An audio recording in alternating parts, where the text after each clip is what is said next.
बिस्मिल्लाहिर्रहमानिर्रहीम। इस वीडियो में ऑपरेशन के यानी हेयर ट्रांसप्लांट के 9 दिन बाद क्लाइंट का रिव्यू, क्योंकि ये क्लाइंट मेरे साथ जो बैठे हुए ये खुद आए और कहते सर मैं बहुत खुश हूँ और मैं आपके लिए रिव्यू रिकॉर्ड करना चाहता हूँ। मैंने कहा चलो ठीक है। तो इसका आज 9 डे, तो मैंने कहा इस पे क्रस्टिंग के बारे में भी थोड़ा आप लोगों को बता देता हूँ। 9 डे पे अगर आप लोग देख ले, इसका सर यहाँ तक मैंने कवर किया हुआ है, ये देखो इसको कुछ नहीं होता है, इसको आप टच कर सकते हो। इसका डोनर साइड बिल्कुल अल्हम्दुलिल्लाह कंप्लीटली कवर हो चुका है। इसका थोड़ा सा इसमें माइनर स्वेलिंग होता है, लेकिन दर्द वगैरह भी कुछ नहीं है। और इसका रिकवरी स्लिप भी अच्छी कि इसकी स्किन बहुत नरम थी। और अब्दुल मुसाविर जिसका ताल्लुक़ अफ़गानिस्तान से, बेसिकली पेशावर में रहते हैं, इसकी एक इंटरेस्टिंग स्टोरी है जो मैं बताना चाहता हूँ। मैं क्लिनिक में इस तरह बैठा था, ओपीडी कर रहा था, मरीज़ों को देख रहा, तो ये भी आया, तो इसने सर पे टोपी रखी थी और सर को शेव किया था। हाँ, तो मैंने कहा आज आपका चेकअप है? कहते नहीं सर, मैंने आपसे अकेले में बात करनी है। मैंने कहा चलो ठीक है। फिर जब इसको मैंने पूछा कि सर क्यों शेव किया, कहते सर ये इस तरह हुआ कि मैं किसी और क्लिनिक गया था, वहाँ पे ट्रांसप्लांट मेरी शुरू हो गई। पीछे कहते 4-5 इंजेक्शन जब लगा दिए तो बहुत ही ज़्यादा दर्द हुआ और वहाँ से मैं भाग के सीधा इधर आ गया आपके पास। कहते आपके पास इसलिए मैं पहले नहीं करवाना चाहता था कि आपके पास डेट नहीं था।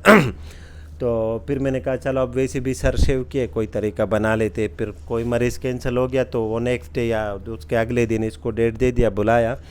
लेकिन इसको मैंने मैनेजर को बोला था कि ये डरता है तो इसको आप लोगों ने ओटी नहीं भेजना होगा जब तक मैं ना हो। फिर जब मैं आया, इसको ऑफिस में अपने साथ बिठाया, इसको 2 टेबलेट दिए और ये फिर मुझसे पहले ओटी पहुंच गया। कहते हैं बस मैंने जाना है ओटी में, मैं नहीं आज डर रहा हूँ। तो मरीज़ की जो मैनेजमेंट होती है ये बहुत इंपॉर्टेंट होती है। ये सिर्फ ये नहीं होता है कि आपने सर्जरी करनी होती है या बाल लगाने होते हैं, पेशेंट को ओवरऑल मैनेज करना होता है। अगर कोई अनफिट जगह है उसमें तो उसको पहले फिट करना चाहिए। तो एंजाइटी एक नॉर्मल बीमारी है, वो किसी को भी हो सकता है। मैं खुद एरोप्लेन में डरता हूँ, जब एरोप्लेन पे चढ़ता हूँ तो टेबलेट ले लेता हूँ, तो वो मेरी एंजाइटी ख़त्म हो जाती है। तो मैनेजमेंट बहुत ज़रूरी है, सिर्फ बाल लगाना नहीं। इसको ओटी में, मैंने इसको ओटी में जब इसके इंजेक्शन लग गए, मैंने कहा हाँ अब नहीं भागना है। कहते हैं नहीं सर, अब तो मैं यहाँ से छलांग भी लगा सकता हूँ। तो इतना इसको कॉन्फिडेंस मैंने वापस दे दिया था। तो पेशेंट को मेरा मतलब ये है कि ये ऑपरेशन जो है ये सिर्फ ये नहीं कि आप बाल लगाते हो, उसका हर एस्पेक्ट आपने मैनेज करना होता है। मरीज़ का ब्लड प्रेशर, एंजाइटी, उसकी ब्लड प्रोफाइल, ये चीज़ें भी इसमें नॉर्मल होनी चाहिए। तो कुछ लोगों को डर होता है, ये नेचुरल होती है, इसमें ना डॉक्टर की गलती है ना मरीज़ की खुद गलती है। तो उसको मैनेज करना फिर डॉक्टर का काम है। तो बाकी रिव्यू इससे हम खुद लेंगे, क्योंकि ये रिव्यू इसकी चॉइस पे, और इसने खुद डिमांड किया कि सर मैं बहुत खुश हूँ, तो मैं खुद आया हूँ रिव्यू रिकॉर्ड कराने। अच्छा, और एक चीज़ बताना चाहता हूँ, देखो आज 9 दिन पूरे हो गए। इसकी जब बाल ये उतरते हैं ना क्रस्ट, इसको मैं थोड़ा जूम करके दिखा दे या करीब ले आओ अगर। ये देखो, ये रात को इसमें तेल लगाते हैं जिसकी वजह से इसका क्रस्ट नरम हो गया। तो ये क्रस्ट जो होती है ये उतरना शुरू हो जाती है 1 हफ्ते के बाद। आज इसका 9वां दिन है, लेकिन मैंने कुछ उतार के आप लोगों को दिखा दिया। तो इस अगर उतरती है तो इससे डरना नहीं है। इसमें बाल भी होते हैं और क्रस्ट भी होते हैं। फॉलिकल जो होता है, जो रूट वगैरह, वो अंदर रह जाता है। तो ये नॉर्मल है। 2 वीक्स पे इसी तरह आप लोगों ने धोना होता है। इसमें रात को तेल लगा के नॉर्मल ये क्रस्ट सब कुछ आप लोगों ने गिराना, तो ये टेंशन की बात नहीं होती है। इसी क्रस्टिंग पे मेरी ऑलरेडी वीडियो मौजूद है, लेकिन क्लाइंट ने कराची से मुझसे डिमांड किया था कि सर इस पे फ्रेश वीडियो बना ले। तो मैंने कहा चलो इसी के सर पे मैं आप लोगों को डेमोंस्ट्रेट कर देता हूँ। बाकी रिव्यू सुनते हैं क्लाइंट की ज़ुबानी। बिस्मिल्लाहिर्रहमानिर्रहीम। Thank you so much doctor साहब।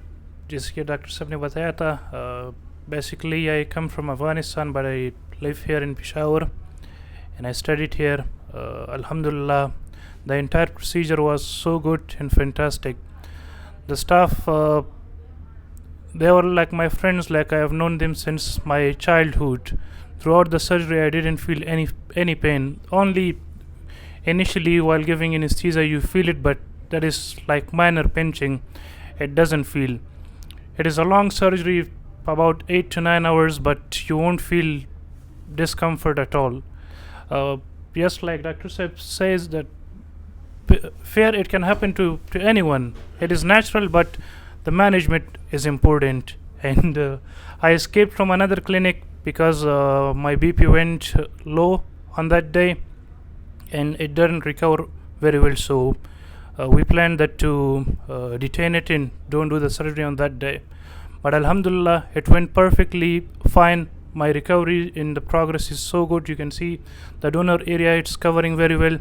And in the entire surgery, in one session, alhamdulillah, my entire scalp is covered.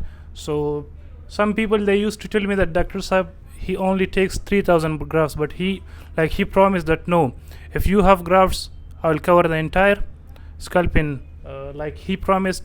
It is completely fine, alhamdulillah. In one session he covered my entire head in.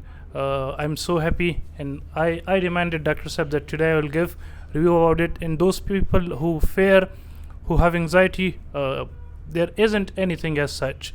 Once you enter here, Dr. Saab will give you 2 pills, 2 tablets, and you won't feel any anxiety. There were some other people whose BP went down and they were taking normal saline, but I was fine till the end. So thank you, Dr. Saab. अच्छा इसने जब मुझे story बताई कि मैं दूसरे clinic से भाग के आया हूँ, तो इससे पूछ सकते हो आप, मैं इसके सामने कह रहा हूँ। मैंने इसको कहा कि आप खैर वापस चले जाओ उसी के पास। मैंने कहा आपकी जो एंजाइटी है वो मैं ख़त्म कर देता हूँ और फिर आप वापस चले जाओ, क्योंकि वो भी डॉक्टर है या जो भी है। तो मैंने कहा ये उसकी रोज़ी में जो है ना, मैं कुछ नहीं खलल बनना चाहता हूँ। मैंने कहा आप वहाँ से करा दो, आपको ये जो डर है वो मैं ख़त्म करके दे दूँगा, लेकिन ये नहीं मान रहा था। फिर मुझे मजबूरानी करना पड़ा। बाकी ग्राफ्ट की बात हुई, ग्राफ्ट में कभी नहीं काउंट करता हूँ, ना किसी मरीज़ को बोलता हूँ कि इतने एरिया कवर होगा। मेरा प्रॉमिस होता है कि आपके डोनर से एक ग्राफ्ट भी ज़्यादा निकलेगा तो हम निकाल के लगाएंगे।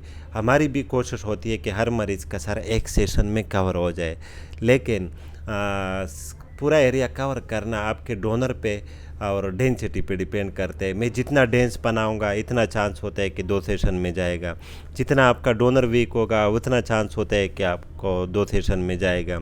और डोनर जितना स्ट्रांग होता है उतना ही अच्छा रिज़ल्ट होता है, उतना ही एरिया कवर होता है। कुछ लोगों के डोनर कमज़ोर रहते हैं और वो ये एक्सपेक्ट करते हैं कि पूरा एक सेशन में और डेंस कवर करके दे दो। ये दोनों चीज़ें पॉसिबल एक साथ नहीं है। बाकी रही बात इसकी कि इसकी 3000 ग्राफ्ट है या 4000 ग्राफ्ट है, इसी मरीज़ को मैं कहता हूँ कि नहीं मैंने 8000 ग्राफ्ट लगाई है, तो ये सारी ज़िंदगी नहीं काउंट कर सकते और ना साबित कर सकते कि आपने 8000 नहीं लगाई है। फिर वैसे मुफ्त में बदगुमानी हो जाती है कि आगे ये जाएगा, कोई बोलेगा 3000 है, कोई 4000, मरीज़ का शक बढ़ जाता है आपके लिए दिल में। तो बस हमारा वादा होता है मैक्सिमम लगाने का, फिर आपका डोनर जितना भी हुआ उसी के मुताबिक। अच्छा 9 दिन पे डोनर कैसा लगता है वो थोड़ा आप लोगों को दिखाना चाहता हूँ। देखो 9 दिन पे इसका डोनर कम्प्लीटली हील हो चुका है अल्हम्दुलिल्लाह। जो बाल है उसने ग्रो करना शुरू किया है। अक्सर लोगों का ये क्वेश्चन होता है कि जो बाल आप लोग निकालते हो वहाँ पे दूसरा बाल आता है या नहीं। वहाँ पे कभी बाल नहीं आते। अगर आप लोग देख ले इसमें स्कारिंग नज़र आता है, जो बहुत पंक्टेड स्कारिंग होते हैं। वहाँ से जब हमने बाल रूट समेत निकाला और आगे लगा दिया तो वहाँ पे बाल नहीं आते हैं, लेकिन पीछे इतने बाल होते हैं कि इससे एक और सेशन भी हो जाती है। Thank you for watching. अल्लाह हाफिज़।